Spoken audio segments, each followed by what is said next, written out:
Anything that tampers with your spiritual life has gotten you totally. Anything at all that you allow to tamper with your spiritual life, my dear, I am very sorry for you. If you have been following my platform, you will know that sometimes I talk about spirituality and I teach a little that I know about spirituality, but I don't like going too deep so that it doesn't look as if any other thing. But listen to me as a human being. Don't let people tell you are too spiritual. I bet you're too spiritual. It is better to be too spiritual than to be too careless. Because when you are too careless, you become a tool in the hand of the enemy. And with the snap of the finger, they can just deal with you and get you. It is better for you to be too spiritual than for you to be too careless. Anything that should tamper with your spiritual life, please cut it out. Listen, spirituality controls the physical.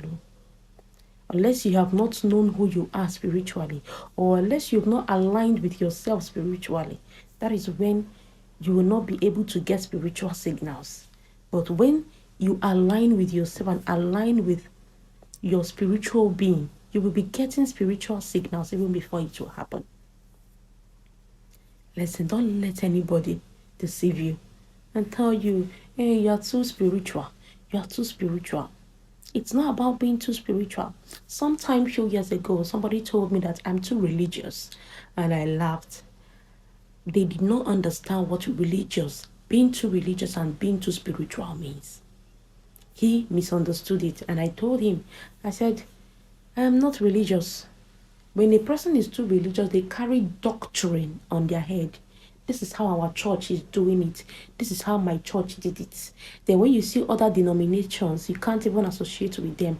That is, you carry doctrine. I don't carry doctrine. I carry spirituality on my head. And I told the person, I understand you are coming from a myopic thinking. And it's okay for you to think like that. My loves, listen. You know why I'm saying this thing? I got a news this morning, but that news I got, there was already a spiritual revelation 2 days ago. But the person that they showed me with was not whom it happened to. Spiritual signals. And when that spiritual revelation came, I prayed so much. I prayed. And I got a news this morning. What am I trying to tell you? Spirituality controls the physical. If you say you want to commonize your own life, fine and good. Commonize it. Let the devil use you and play football. But if you say you want to be spiritual, it is better to be too spiritual than for you to be too careless and be a tool in the hand of anybody to just maneuver. Have a lovely day.